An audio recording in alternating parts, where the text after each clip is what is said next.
Hello everyone. तो आज हम बात करने वाले मूवी एज़रा के बारे में, जो कि 2017 में रिलीज हुई थी। इस कहानी की शुरुआत होती है जहां एक आदमी का अंतिम संस्कार चल रहा था, जिसका नाम था मोहसिन रॉबर्ट रॉय, जो कि केरल के कोची शहर में रहते थे। ये केरल के लास्ट यहूदी थे। कई साल पहले जब यहूदी इस देश को छोड़कर जा रहे थे, तभी यहूदी के एक ग्रुप ने यही रहने का फैसला किया था, जिसमें से लास्ट थे जिनकी आज डेथ हो गई थी। अब एक एंटिक सेलर जिसका नाम मोशा होता है, वो भी इस क्रियाक्रम में आया हुआ था। अब उसे मोहसिन रॉबर्ट रॉय के घर से बहुत सारी चीजें बेचने लायक दिखाई दे रही थी। वहाँ पर कई पुराने और एंटिक सामान भी थे, जहाँ उसे बहुत पुराना और बहुत अजीब बॉक्स दिखाई देता है। मूसा उसे अपने स्टोर पर ले आता है और यहाँ जो उसका वर्कर था सुबाशियन, वो पूरी तरह दुकान में ही रहा करता था। तभी उस दुकान का ओनर मूसा वहाँ से निकल जाता है। तब सुबाशियन अपने दोस्त शमसूर को बुलाता है। अब यहाँ सीन चेंज होता है, जहाँ मुंबई में हम एक कपल को देखते हैं जिसका नाम था रजन और प्रिया। रजन एक न्यूक्लियर बेस्ड मैनेजमेंट स्पेशलिस्ट होता है, जहाँ रजन को कोची में प्रमोशन के साथ साथ ट्रांसफर भी मिल गई थी। प्रिया यहाँ थोड़ी सी गुस्से में थी कोची जाने की बात से, क्योंकि उसके सारे रिलेटिव यहीं मुंबई में रहते थे और प्रिया के घर वाले भी यहीं रहते थे। प्रिया के घर वाले दरअसल रंजन और प्रिया की शादी से खुश नहीं थे, क्योंकि रंजन क्रिश्चियन था, पर रंजन उसे कन्विंस कर लेता है कि एक न एक दिन वो हमें जरूर अपनाएंगे। और यहाँ सबेशन उस बॉक्स को देखता है और उसे ओपन करने की कोशिश करता है, और अचानक से वहाँ का माहौल पूरी तरह से बदल जाता है।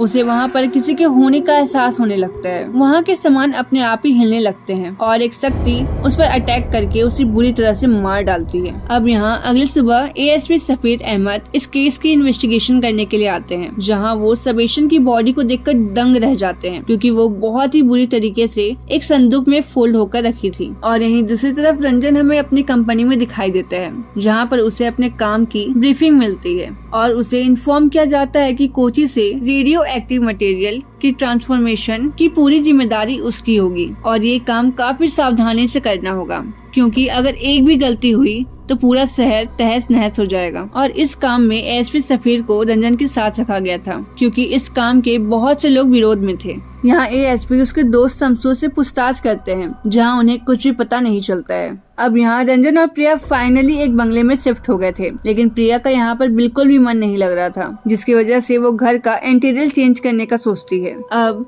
ये लोगों की अपने पड़ोसी नंबियर और उसकी बेटी रमा से जान पहचान हो जाती है, और उनका एक डॉग भी होता है जिसका नाम था जार। और अब रंजन यहाँ फादर सेमेन्योल को अपने घर बुलाते हैं, जिन्होंने रंजन को बचपन से पाला था, क्योंकि एक कार एक्सीडेंट में उसके पेरेंट्स मारे गए थे। और यहाँ प्रिया एंटिक की शॉपिंग करने के लिए निकल जाती है, जहाँ वो उसी मूसा के दुकान पर पहुँच जाती है, जहाँ पर उसकी नजर उसी बॉक्स पर पड़ती है और वो उसकी तरफ आकर्षित हो जाती है, जिसके बाद वो उसे खरीद कर अपने घर ले आती है। घर आकर वो उसे खोलती है। जैसे ही वो उसे खोलती है, अचानक से तेज हवाएं चलने लगती है। प्रिया को उस बॉक्स के अंदर एक बॉटल और एक कपड़े में रखा बाल और एक अजीब सी डॉल मिलती है, जिसके अंदर बहुत सारे पिन लगे हुए थे, और वो एक पिन निकालकर फेंक देती है। तभी बॉक्स में से एक रोशनी निकलती है और उसे अपने वश में कर लेती है, और यहाँ प्रिया बेहोश हो जाती है। अब रंजन जब घर आता है, तब घर में काफी अंधेरा होता है। तभी अचानक से ही प्रिया उसके सामने आ जाती है। रंजन को यहाँ थोड़ा सा डाउट होता है, पर वो उसे इग्नोर कर देता है। अगली सुबह प्रिया उसी बॉक्स के सामने बैठ जाती है। वो रंजन की भी बातों को नहीं सुनती है। उसके साथ अब बहुत ही अजीब सी चीजें होने लगती है। उसी रात बाथरूम के मिरर में उसे एक लड़की की आत्मा दिखाई देती है, जिसे देखकर वो डर जाती है और रंजन से मिलने उसके ऑफिस चली जाती है। प्रिया यहाँ रंजन को सारी बातें बताती है। रंजन उसे उसका वहम कहकर उसे आराम करने को बोलता है। उसी रात 2 बजे रंजन को छत पर किसी के चलने की आवाज आती है और वो चेक करने के लिए जाता है, जहाँ उसे बहुत ही नेगेटिव वाइब आने लगती है और अचानक से छत टूट जाता है और वो नीचे गिर जाता है। अब अगले दिन इसकी जाँच करने के लिए वही एएसपी सफीर को बुलाया जाता है, जहाँ पर वो ये कहते हैं कि शायद वहाँ पर कोई जानवर होगा और ये पुराना घर है, चिंता करने वाली कोई भी बात नहीं है। ये कहकर वो वहाँ से निकल जाते हैं। यहीं अगले दिन फादर रंजन के साथ उसे घर जाते हैं, जहाँ रंजन सारी बात उन्हें डिटेल में बताता है। यहाँ फादर को भी इस घर के अंदर नेगेटिव एनर्जी होने का एहसास होने लगता है और यहाँ फिर से प्रिया को एक लड़की की आत्मा दिखाई देती है और वो जोर से चिल्लाकर भाग जाती है। रंजन को प्रिया उसे छत पर बेहोश पाती है, जिससे रंजन और फादर उसे फौरन हॉस्पिटल ले जाते हैं, जहाँ डॉक्टर कहती है कि थकान की वजह से प्रिया बेहोश हो गई थी। अब इस घर में फादर ने भी उस बॉक्स को देख लिया था। वो रंजन से इस बॉक्स के बारे में बात करते हैं फादर रंजन से पूछते हैं कि इस बॉक्स को किसने खोला, क्योंकि ये एक डिबुक है। इसमें उस यहूदी आत्मा को कैद किया जाता है जो बहुत ही बेचैन होती है और अपनी बॉडी से निकल चुकी होती है। उसी को डिबक कहा जाता है और ये प्रक्रिया पुराने जमाने में की जाती थी और इसे बहुत ही संभाल कर रखा जाता था। माना जाता था कि इसे कभी भी नहीं खोलना चाहिए, क्योंकि अगर ऐसा हुआ तो वो आत्मा उस शरीर पर हावी हो जाती है। उस डिबक आत्मा ने या तो प्रिया के शरीर को अपने वश में किया है या तो फिर पूरे घर को। वो इस बॉक्स में लिखा हुआ जानने की कोशिश करते हैं। फादर इस डिबुक बॉक्स की फोटो कई प्रकार के लैंग्वेज जानने वाले प्रोफेसर को सेंड कर देते हैं और वो प्रोफेसर उसे ट्रांसलेट करके प्लस एक अपने दोस्त जो यहूदी पुजारी थे उनका एड्रेस भी देते हैं, जो कि उनकी मदद कर सकते थे और वो अभी मुंबई में ही थे। अब रंजन फौरन मुंबई के लिए निकल जाते हैं, जहाँ पर यहूदी पुजारी रहा करते थे। रंजन उस पुजारी को और उसके बेटे मार्कस को सारी बातें बता देते हैं, जहाँ पर यहूदी पुजारी कहते हैं कि ये हो ही नहीं सकता है कि कोई डी बुक किसी को ऐसे ही अपने बस में कर ले, क्योंकि ये डी बुक सिर्फ मेंटली अनस्टेबल या फिर वीक इंसान को ही अपने बस में कर पाती है और अगर ऐसा नहीं है तो फिर ये सब का कारण वो डिबुक बॉक्स नहीं हो सकता है। तभी उसे वहाँ पर प्रिया का कॉल आता है, जो कि उसे गुड न्यूज देती है कि वो अब प्रेग्नेंट है। तभी ये सुनकर वो शॉक्ड हो जाते हैं और ये बोलते हैं कि अगर ऐसा है तो शायद डिबक ने अभी तक उस अनबॉर्न बच्चे को अपने कंट्रोल पर ले लिया होगा। वो कहते हैं कि अब बहुत देर हो चुकी है, अब जो कोई भी तुम्हारी मदद करना चाहेगा तो वो उस समय डिबक का सबसे बड़ा दुश्मन बन जाएगा। अब वो पुजारी रंजन को अगले दिन आने को कहते हैं, लेकिन अगले दिन जब रंजन वहाँ पर पहुँचता है तो वो पुजारी पहले ही मर चुके थे, यानी डिबक ने उन्हें पहले ही मार डाला था। अब रंजन मार्कस से हेल्प मांगता है, जहाँ पर रंजन अपने बच्चे को अबॉर्ट करने की भी बात करता है, जहाँ मार्कस बोलता है कि इसमें सबसे पहले प्रिया की जान को खतरा होगा, क्योंकि वही इस आत्मा को बच्चे के रूप में इस दुनिया में लाने वाली है और वो आत्मा प्रिया को अपने लिए इस्तेमाल कर रही है और वो उसे किसी को भी नुकसान पहुँचाने नहीं देगी। अब मार्कस उसे वापस कोची भेज देता है और कहता है कि वो इससे लड़ने की तैयारी करने के बाद वहाँ पर आएगा और मार्कस रंजन को एक लॉकेट भी देता है जो कुछ हद तक उन्हें प्रोटेक्ट करेगा और मार्कस उसे घर के सारे मिरर को हटाने को भी बोलता है, क्योंकि इससे डिबक की ताकत बढ़ जाती है। और यहाँ उनके लिए ये भी जानना जरूरी है कि रंजन का होने वाला बच्चा लड़का है या फिर एक लड़की, जिसे जानने में कुछ वक्त और लगेगा। और ऐसे ही करते करते कई महीने बीत जाते हैं और यहाँ मार्कस अपनी तैयारी में लग जाता है। एक दिन प्रिया और रंजन वॉक कर रहे थे कि तभी पड़ोस का कुत्ता जाल प्रिया को देखकर जोर जोर से भौंकने लगता है, जिससे प्रिया काफी नाराज हो जाती है। उसी रात अचानक से रंजन को कुछ एहसास होने लगता है। वो उठता है कि तभी वहाँ पर प्रिया नहीं होती है, वो घर से गायब होती है। रंजन घर के बाहर आता है कि तभी हम प्रिया को देखते हैं, जो कि पोजेस थी। उसके हाथ में एक बैग भी था जिससे खून टपक रहा था। रंजन उसे आवाज देता है पर वो नहीं सुनती है। रंजन उसे फॉलो करने लगता है कि तभी अचानक मार्कस प्रिया के सामने आ जाता है और उससे सवाल करने लगता है कि वो कौन है और जवाब में वो आत्मा कहती है कि वो अब्राहम एजरा है और वो आत्मा मार्कस को यहाँ से जाने को कहती है और फिर प्रिया बेहोश हो जाती है और उस बैग के अंदर से उसी डॉग का कटा हुआ सर बाहर आता है। और यहाँ हमें एक बात और पता चलती है कि मार्कस का भी यहाँ आते वक्त एक्सीडेंट होने वाला था, लेकिन वो बच गया, यानी डिबक उसे यहाँ आने नहीं देना चाहती थी। अब वो लोग अगले दिन जोशुआ यहूदी के पास जाते हैं, जो कि मार्कस के फादर के बहुत अच्छे दोस्त थे, जो कि चंदन नगर में रहा करते थे। वो उनसे मिलने जाते हैं, पर जाते वक्त मार्कस ने रंजन को अपने ऑफिस दिखाने को कहता है। वो ऑफिस जाते हैं, उसके बाद फौरन जोशुआ यहूदी के पास जाते हैं, जहाँ हमें पता चलता है कि जोशुआ यहूदी अब नहीं रहे। अब घर के अंदर जोशुआ के बेटे से वे लोग मिलते हैं और एक किताब के बारे में पूछने लगते हैं, जो कि जोशुआ यहूदी ने लिखी थी, जिसके अंदर केरल के सारे यहूदी की हिस्ट्री थी। और मार्कस उस किताब को खोजकर अपने साथ ले आता है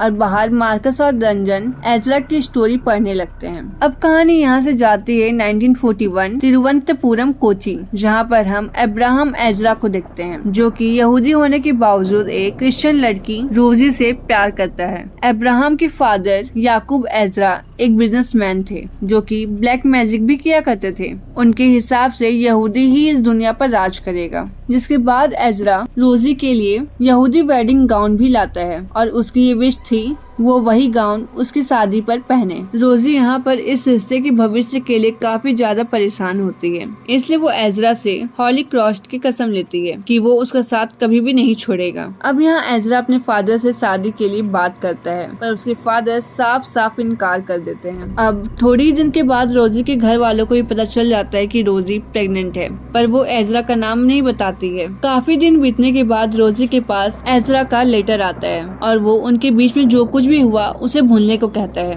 और रोजी ये सदमा बर्दाश्त नहीं कर पाती है और उसका दिया हुआ गाउन को पहनकर पेड़ पर फांसी लगाकर खुद को मार डालती है। उसके बाद रोजी के रूम में उसके फादर को एजरा का लेटर मिल जाता है और सारे गाँव वाले उसे बदला लेने के लिए तैयार थे। एक रात जब एजरा और उसके फादर गाँव आते हैं तब सारे गाँव वाले मिलकर उसे घेर लेते हैं और बहुत ही बुरी तरह से मारते हैं। एजरा के फादर उन पर हमला कर देते हैं और एजरा को फौरन हॉस्पिटल में एडमिट कर देते हैं, जहां डॉक्टर ने जवाब दे दिया था कि एजरा अब नॉर्मल जिंदगी नहीं जी पाएगा। इसलिए एजरा के फादर ने ब्लैक मैजिक की मदद से एजरा की आत्मा को उस डिबक बॉक्स में कैद कर लिया और उसकी लाश को समुद्र में फेंक दिया और एजरा की जगह एक लकड़ी के पुतले को दफना दिया। यहाँ उसके फादर का मोटिव ये था कि जब आखिरी यहूदी की मौत हो जाएगी तो ये डिबक बॉक्स सारी दुनिया से अपना बदला लेगा। और यहाँ दूसरी तरफ फादर भी स्पेशल केस बोलकर प्रिया के बच्चे का जेंडर पता कर लेते हैं और उसी रात एएसपी सफीर फादर सेमेनियल को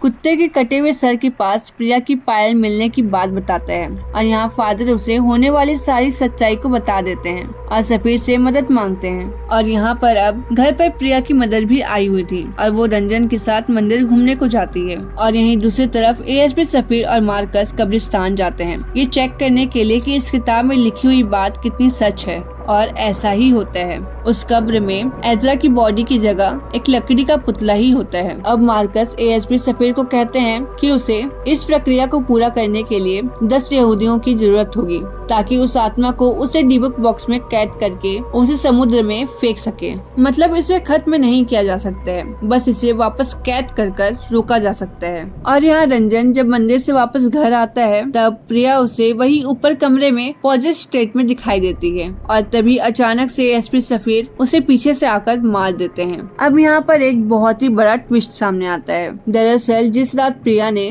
उस कुत्ते का सर अलग किया था तो वहाँ पर हुआ ये था कि एजरा की आत्मा ने प्रिया की बॉडी से निकलकर रंजन की बॉडी को पोजेस्ट कर लिया था क्योंकि वो मेंटली वीक था, जिसका रीजन था कि बचपन से उसे माँ बाप का प्यार नहीं मिला था। और यहाँ एजरा के फादर का प्लान था सबको तबाह करना और एजरा की आत्मा पूरे शहर को बर्बाद कर देना चाहती थी और रंजन के शरीर को पोजेस्ट कर उसका ये काम बहुत ही आसान हो गया था। जहाँ हमें वो सीन दिखाया जाता है जब मार्कस प्रिया से सवाल पूछ रहा था और उस रात जब मार्कस प्रिया से सवाल करता है तब रंजन ही उसका जवाब दे रहा था। अब यहाँ इस प्रोसेस को शुरू करते हैं। मार्कस उन्हें रंजन से जुड़ी सभी चीजों को उस बॉक्स में डाल देने को कहते हैं और अब यहाँ 10 यहूदी भी आ गए थे। वे सब उसे घेर कर एजरा को बॉडी से निकालने की प्रक्रिया शुरू कर देते हैं, जहाँ एजरा धीरे धीरे अपनी शक्तियों का उपयोग कर सबको मारने लगता है। यहाँ पर बहुत से ऐसे सीन भी होते हैं जिसे बोलकर बताया नहीं जा सकता है। एजरा यहाँ पर मार्कस और उसके बाद प्रिया पर वार करता है, जहाँ उसे रोजी के साथ बिताए हुए पल याद आने लगते हैं और रंजन को भी प्रिया के साथ बिताए हुए पल याद आने लगते हैं। उसके बाद फाइनली मार्कस एजरा की आत्मा को रंजन की बॉडी से निकालकर उस डिबक बॉक्स में बंद कर देते हैं और उसी जगह उस समुद्र में फेंक देते हैं और वहाँ पर सब कुछ ठीक हो जाता है। और कुछ ही समय के बाद प्रिया भी एक हेल्दी बच्चे को जन्म देती है। लेकिन मूवी यहाँ पर खत्म नहीं होती है। लास्ट सीन में हम 2 मछुआरे को देखते हैं जिसे वो डिबक बॉक्स मिल जाता है। मतलब ये कहानी यहीं पर रुकने वाली नहीं है और ये मूवी यहीं पे खत्म हो जाती है। आई होप आपको ये वीडियो पसंद आई हो। अगर आपको ये वीडियो पसंद आई हो तो इस वीडियो को लाइक करे, चैनल को सब्सक्राइब करे और हमें सपोर्ट करे। Thanks for watching.